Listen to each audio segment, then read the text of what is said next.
Hello everyone, मेरा नाम है डॉक्टर शक्ति और मैं आपका 515 चैनल पर स्वागत करता हूँ। 515 एक ऐसा नंबर है जो अगर आपको कहीं दिखता है तो ये समझिए कि अब आपकी ज़िंदगी में कुछ नई चेंजेस करने का वक्त आ गया है। तो इस बात को ध्यान में रखते हुए हम अपना नया डिस्कशन शुरू करेंगे। आज की वीडियो में हम कुछ क्वांटम फिजिक्स, कुछ पार्टिकल्स का क्रिएशन और कुछ एनर्जीज के कंसेप्ट के बारे में डिस्कस करेंगे। शुरुआत हम करेंगे अपने शरीर से। हमारा शरीर कुछ इस तरह होता है। हमने एक छोटा सा पार्ट उसमें से निकाला। हम जानते हैं कि हमारा शरीर कई सेल्स से मिलकर बना होता है, कई टिश्यूज होते हैं, उसमें कुछ सेल्स होते हैं। हम अब सेल्स के अंदर जाएंगे। सेल्स के अंदर हम गए, सेल्स के अंदर हमने एक डीएनए का स्ट्रक्चर उठा लिया। ऐसे तो हम कुछ भी उठा सकते हैं। डीएनए के स्ट्रक्चर में हमने देखा कि ये कई मॉलिक्यूल्स से मिलकर बना होता है। अब इन मॉलिक्यूल्स में एटम्स होते हैं। हमने एक कार्बन एटम उठा लिया। इस कार्बन एटम के अंदर हमने देखा कि इसमें 6 प्रोटॉन्स, 6 न्यूट्रॉन्स, 6 इलेक्ट्रॉन्स हैं, जिसके बारे में हम जानते हैं। इसके अंदर से भी हमने न्यूक्लियस को उठा लिया। अब न्यूक्लियस के अंदर हम जानते हैं कि प्रोटॉन्स और न्यूट्रॉन्स होते हैं, पर वो भी कुछ पार्टिकल से मिलकर बना होता है। हमने ये कंसेप्ट पार्टिकल फिजिक्स में पढ़ा है। आज हम कुछ बातें क्वांटम फिजिक्स पे डिस्कस करेंगे। क्वांटम फिजिक्स का वो एस्पेक्ट जो एनर्जी के लोएस्ट लेवल को स्टडी करता है। तो क्वांटम फिजिक्स के अकॉर्डिंग जब हम इस पार्टिकल को डिसइंटीग्रेट करेंगे तो ये फर्मियंस और बोसॉन्स में डिसइंटीग्रेट होंगे। फर्मियंस क्या है? फर्मियंस वो मैटर पार्टिकल्स हैं जिससे मैटर का फॉर्मेशन होता है। बोसॉन्स एनर्जी कैरियर्स होते हैं। जैसे कि फर्मियंस में हमने बताया कि उसमें क्वार्क्स और इलेक्ट्रॉन्स आते हैं। क्वार्क्स जैसे electron, muon, tau, neutrinos and positrons. उसी तरीके से बोसॉन्स जो एनर्जी कैरियर्स हैं उसके अंदर आएंगे फोटॉन्स, हिग्स, ग्रेविटॉन्स जैसे इलेक्ट्रोमैग्नेटिक वेव्स जिसमें एक्स रेज और गामा रेज है। बेसिकली ये एनर्जी कैरियर्स हैं, इनके थ्रू एनर्जी कैरी की जाती है। उसके बाद हम देखते हैं जैसे मान लीजिए क्वार्क्स से मिलके प्रोटॉन बना था। जब इन क्वार्क्स को हम डिसइंटीग्रेट करेंगे तब यहाँ पे दो थ्योरीज काम आती हैं। एक है पार्टिकल थ्योरी। पार्टिकल थ्योरी कहती है कि इन क्वार्क्स को जब हम डिसइंटीग्रेट करेंगे तो ये सिंपल एनर्जी होगी। और एक स्ट्रिंग थ्योरी कहती है कि जब इन क्वार्क्स को डिसइंटीग्रेट करेंगे इसमें से एक स्ट्रिंग डिसइंटीग्रेट होगा जो कि पर्टिकुलर फ्रीक्वेंसी पे वाइब्रेट कर रही होगी। अब यहाँ पे एक हाइपोथेसिस है जो मैं देना चाहता हूँ। वो हाइपोथेसिस दरअसल इनकी कॉम्बिनेशन है। मान लीजिए मैंने एक ग्लास का टब लिया है।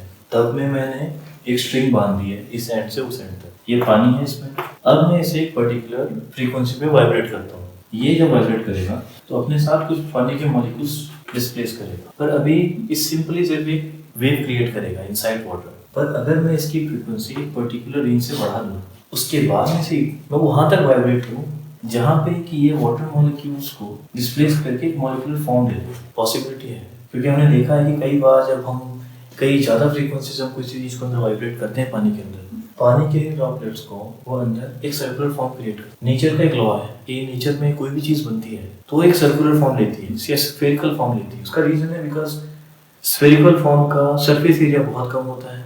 इसी तरीके से यूनिवर्स में जहाँ पानी है वहाँ एथर है। एथर का कंपोजिशन हमें अभी नहीं पता है, पर हमें कुछ आइडिया है। पर जो भी है, एथर एक मीडियम है जिससे लाइट ट्रैवल करती है। इलेक्ट्रोमैग्नेटिक वेव्स इस मीडियम के थ्रू ट्रैवल कर सकती हैं। तो उसी तरीके से ये एक बहुत एटमोस्ट पॉसिबिलिटी है कि अगर यूनिवर्स में चाहे किसी डिस्ट्रक्शन के थ्रू या किसी भी तरीके से अगर एक हायर फ्रीक्वेंसी की वेव जनरेट की जा सकती है तो पॉसिबिलिटी है उनसे प्रोड्यूस हो रहे पार्टिकल्स जो एथर कंपोजिशन में ही है वो मान लीजिए जनरेट होता है। तो ये इस वेव की, इस पार्टिकल में इस वेव की एनर्जी की कैरेक्टरिस्टिक्स होंगे। और जो स्ट्रिंग है, जो स्ट्रिंग थ्योरी में हमने बात करी थी कि जब इसे डिसइंटीग्रेट करेंगे तो एक स्ट्रिंग की तरह फॉर्मेशन होगी। बेसिकली यही इतना कंपोजिशन होगा जो इसे स्ट्रिंग की फॉर्म में वाइब्रेट करके एक स्ट्रक्चर देगा। अब देखना ये है, अब हमारे पास 4 सवाल आते हैं। सबसे पहला कि एथर का कंपोजिशन क्या है जिससे स्ट्रिंग्स बनी है। हमने फिजिक्स में पार्टिकल्स एंटी पार्टिकल्स की कंसेप्ट को पढ़ा है। इसमें पार्टिकल्स और एंटी पार्टिकल्स कैसे बनेंगे, और क्या वेव लीनियर होती है, क्या ये हमेशा एक ही डायरेक्शन में मूव करेगी। चौथा क्वेश्चन, क्या ये वेव हमेशा साइनोसॉइडल होगी। तो हम इन 4 सवालों के जवाब ढूंढते हैं। सबसे पहले ये देख के देखते हैं, क्या ये वेव हमेशा साइनोसॉइडल होगी। जरूरी नहीं है, बिकॉज वेव इस तरीके से भी हो सकती है। पर इस वेव की कैरेक्टरिस्टिक है कि ये वेव मल्टीपल साइनोसॉइडल वेव्स के कॉम्बिनेशन से बनता है। तो प्राइमरीली हमेशा वेव्स साइनोसॉइडल मिलेंगी। Second question, linear concept. नहीं, लीनियर नहीं होगी। अगर ये सोर्स है अगर मैं आपको 3 डायमेंशन में दिखाऊं तो इसकी मूवमेंट पॉसिबिलिटी, इसकी मूवमेंट अगर मैं 3 डायमेंशन में दिखाऊं तो इसकी मूवमेंट इस तरीके से होगी। मान लीजिए कि इसने क्लॉकवाइज डायरेक्शन लिया है और ये सोर्स है, ठीक है, तो ये इस तरीके से मूव करेगी 3 डायमेंशन में। 2 डायमेंशन में हमको इस तरह से दिखेगा। पॉसिबिलिटी अब क्या है कि जरूरी नहीं कि सिर्फ इसी साइड जाएगी। अगर मैं इसको ये उठाऊं तो वाई एक्सिस में, जेड एक्सिस में, डिफरेंट डायमेंशंस में मूव करेगी, तो बस इस सोर्स पे डिपेंड करेगा कि वहाँ किस तरफ को वेव जाने वाली है। पर तो सेकंड पॉइंट इज, अब हम ये क्वेश्चन का आंसर करेंगे कि पार्टिकल्स और एंटी पार्टिकल्स का जनरेशन कैसे होता है। आप देखिए, हमने फिजिक्स में फ्रीक्वेंसीज के बारे में पढ़ा है। आपको मैं बताऊं, एक एंटी फ्रीक्वेंसी करके टर्म होती है। कहना ये है कि हमने ये देखा है, जैसे ये इलेक्ट्रॉन, इसकी पोजीशन है यहाँ पे, इस इलेक्ट्रॉन की पोजीशन है, इसकी मूवमेंट इस तरीके से। दूसरी तरफ वेव में अभी अगर सोर्स है तो आप ये समझिए कि इसी साइड को अगर ये सोर्स है तो इसकी मूवमेंट इस तरफ भी होगी और इस तरफ भी, तो यहाँ से ये इस तरह जाएगा। तो अब देख लें यहाँ पे इस तरह है, अगर ये मूवमेंट इस साइड को करेगा तो ये एंटी क्लॉकवाइज मूव करेगा। सिमिलरली अगर इसका इलेक्ट्रॉन की पोजीशन यहाँ है तो ये इस तरीके से मूव करेगा। अब क्या हमने जो बात करी थी कि जब इसकी मूवमेंट होगी और यही जो इधर के पार्टिकल्स को फॉर्मेशन करेगा, हो सकता है ये, मान लीजिए कि ये क्वार्ट्ज है, मान लीजिए क्वार्ट्ज डेवलप कर रहा है, तो इसका एक स्पिन होगा क्योंकि इसने प्रोडक्शन के टाइम पे इसको एक स्पिन दिया है, तो इसके पास एक स्पिन की कैरेक्टरिस्टिक्स होगी, ठीक है। ये एक वेव है, इसके पास एक फ्रीक्वेंसी है। सिमिलरली अपोजिट साइड में डेवलप हो रहे हैं पार्टिकल्स। मान लीजिए ये कौन से, मान लीजिए यहाँ पे जो न्यूट्रॉन डेवलप हो रहा है वो यहाँ पे डेवलप हो रहा है किसी पार्टिकल का एंटी पार्टिकल होगा,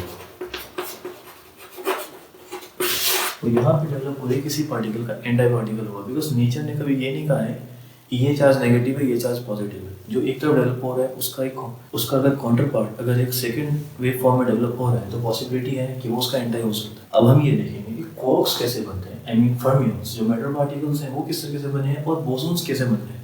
हम इसका भी जवाब दे देते हैं कि एनर्जी कैरियर्स कैसे बन रहे हैं और मैटर पार्टिकल्स कैसे बन रहे हैं। इसका जवाब हमें मिलेगा कंपोजिशन ऑफ एथर। जो हमने एथर की बात करी है, जो ब्रह्मांड का पानी है, जिसे हम पानी मान रहे हैं इस पूरे यूनिवर्स में, उस एथर का कंपोजिशन, मान लीजिए वहाँ पे मैटर क्वांटिटी ज़्यादा है किसी भी चीज़ की, जो भी एथर कंपोजिशन है, अभी हमने इस बारे में डिस्कस नहीं किया है। जो एथर कंपोजिशन है अगर उसमें मैटर क्वांटिटी ज़्यादा है तो वो फर्मियंस डेवलप करेगा जो मैटर पार्टिकल्स हैं। लेकिन जहाँ पे मान लीजिए वो कंपोजिशन कम है, वहाँ पे वो कुछ ऐसे पार्टिकल्स का जनरेशन करेगा जो एनर्जी कैरियर्स होंगे। नो डाउट ये पार्टिकल ही है, मतलब इन पार्टिकल में दो चीज़ें थी, एक तो एनर्जी और दूसरा मैटर है। जिन भी पार्टिकल्स में एनर्जी का कंटेंट ज़्यादा है वो बोसॉन्स कहे जाएंगे। जिन पार्टिकल में मैटर का कंटेंट ज़्यादा है उसे हम फर्मियंस कह सकते हैं।